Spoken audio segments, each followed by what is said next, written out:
Megan was excited for her first night alone in the house. Her parents were away for the weekend, and she had the whole place to herself. She planned a night of junk food, movies, and chatting with friends online. As the evening progressed, Megan settled into her routine. She was halfway through a horror movie when she heard a noise coming from upstairs. It sounded like footsteps, slow and deliberate. She paused the movie and listened. The house was supposed to be empty, but the distinct sound of footsteps continued. She grabbed her phone and sent a quick text to her best friend, Jess. "I think someone's upstairs.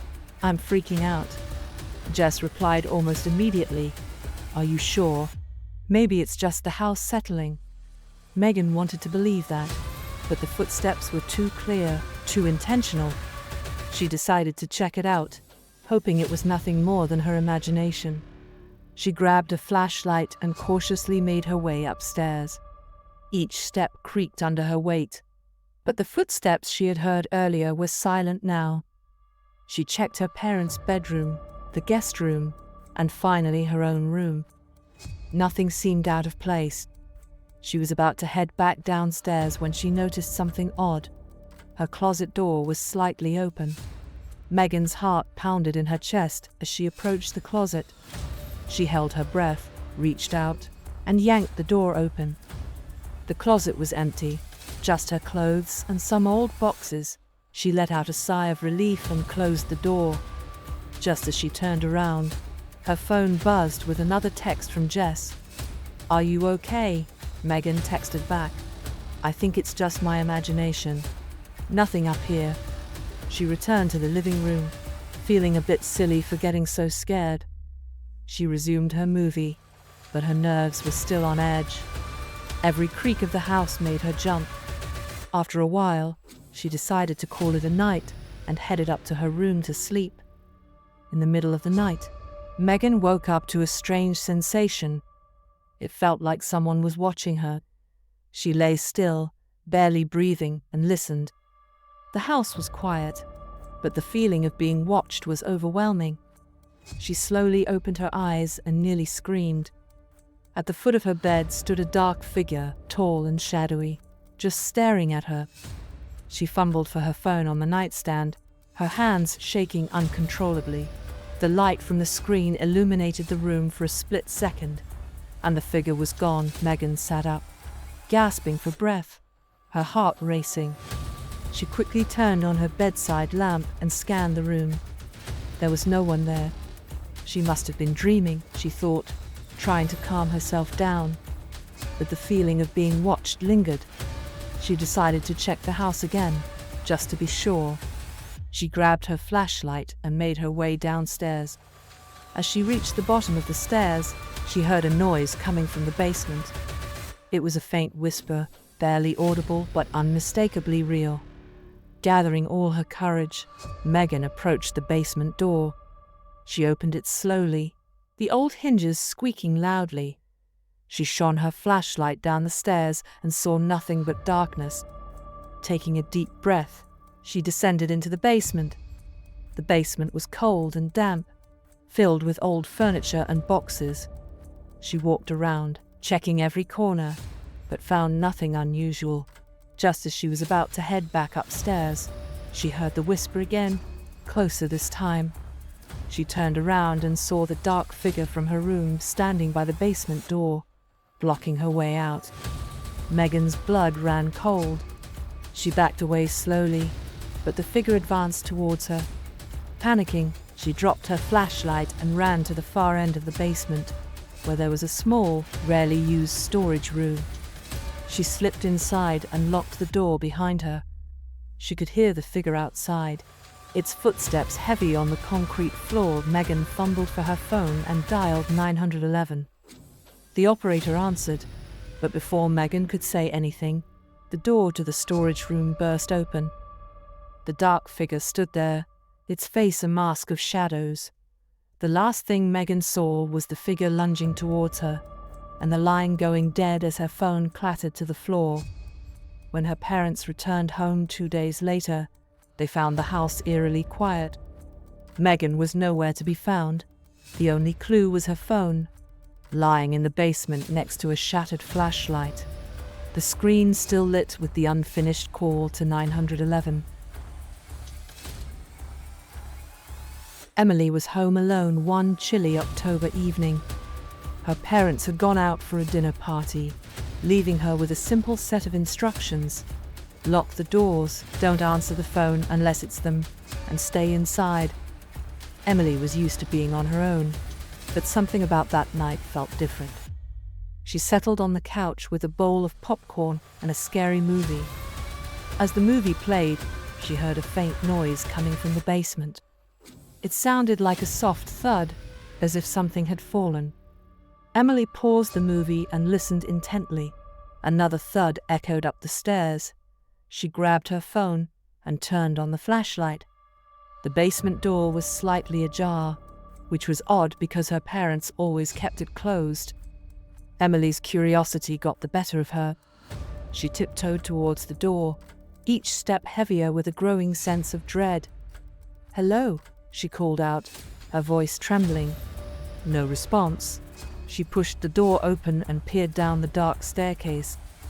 The beam from her flashlight cut through the darkness, revealing a mess of old furniture, boxes, and cobwebs. She descended the stairs slowly, the wooden steps creaking under her weight.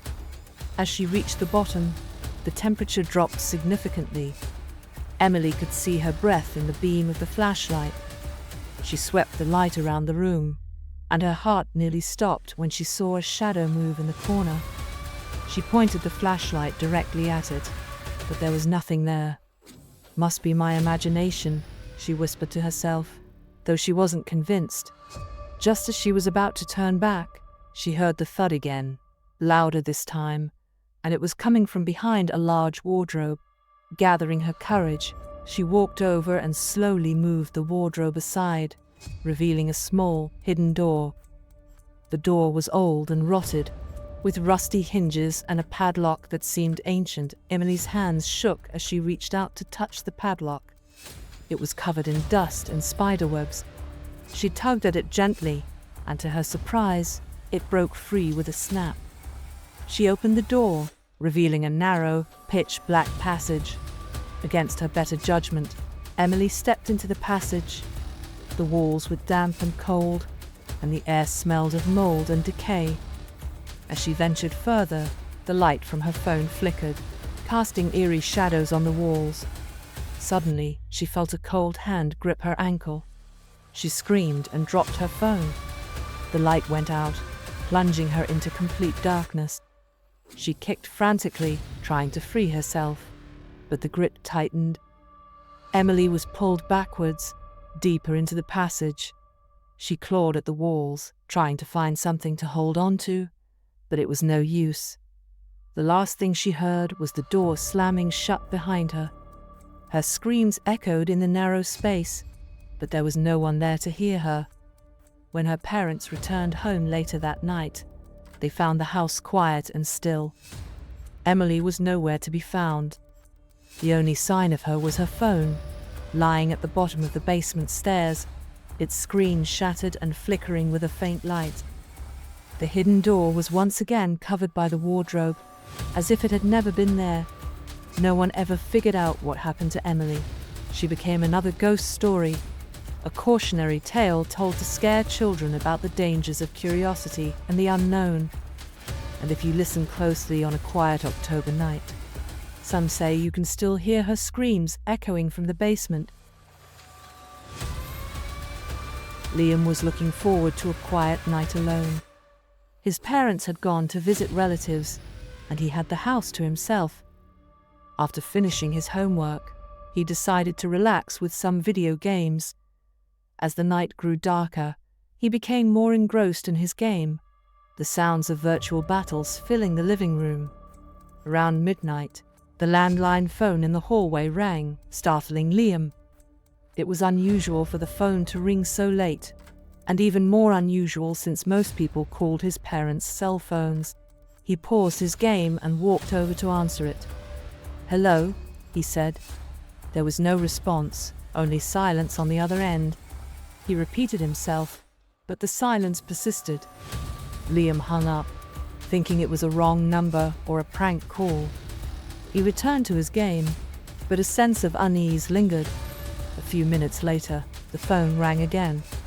This time, he hesitated before answering. Hello, again. There was silence. He could hear faint breathing, which sent chills down his spine. Who is this? He demanded. The line went dead. Liam's heart raced as he placed the phone back on the hook. He decided to turn off his game and go to bed, hoping that sleep would ease his nerves. As he lay in bed, his mind replayed the eerie silence of the calls. Just as he was about to drift off, the phone rang again. The sound seemed to echo through the quiet house. Liam got out of bed, determined to ignore it this time. But the ringing continued, insistent and unnerving. He finally picked up the phone, ready to confront whoever was on the other end. "What do you want?" he shouted. There was a pause, and then a whisper so faint he could barely hear it. "I'm in the house." Liam's blood ran cold. He dropped the phone and backed away, his mind racing. He had locked all the doors and windows, hadn't he? He grabbed his cell phone and called 911, his hands shaking. 911, what's your emergency? The operator asked. Someone's in my house, Liam whispered, his voice trembling. They called me and said they're inside. Stay calm, sir. Can you find a safe place to hide? Officers are on their way. Liam nodded, though the operator couldn't see him. He crept out of his room and into the hallway, looking for a place to hide. The only place he could think of was the attic. He climbed the narrow staircase as quietly as possible and pulled the door shut behind him. The attic was dark and musty, filled with old boxes and forgotten memories. Liam crouched behind a stack of boxes, his phone clutched tightly in his hand. He could hear his own breathing, loud and ragged in the silence. Minutes passed like hours. He heard the sound of footsteps downstairs, moving slowly and deliberately. The intruder was searching for him. Liam tried to steady his breathing, praying the police would arrive soon. The footsteps grew closer, ascending the stairs. Liam's heart pounded so loudly he was sure the intruder would hear it. He held his breath as the attic door creaked open. A beam of light swept across the room, illuminating the dust particles in the air. Liam's phone vibrated with a text message. He glanced at it, trying to remain silent. It was from his mom. Just checking in. Everything okay? He didn't dare respond. The footsteps moved through the attic, closer and closer. The beam of light swept past him, then returned. Liam squeezed his eyes shut, bracing for the worst. Suddenly, there was a loud bang from downstairs. The intruder paused, then hurried back down the stairs. Liam heard shouting and the sound of a struggle. Moments later, the attic door burst open again, and this time it was a police officer's voice calling out to him. It's safe now. You can come out. Liam emerged from his hiding spot, shaking but relieved. The officers escorted him downstairs, where they had apprehended the intruder. He was a tall, gaunt man with wild eyes, muttering to himself as they led him away. The police later told Liam that the intruder had been stalking the neighborhood for weeks, looking for an opportunity to break in. Liam's quick call had saved him from what could have been a much worse fate. As he watched the police car drive away, Liam knew he would never forget the terror of that night, and the chilling voice that whispered, "I'm in the house."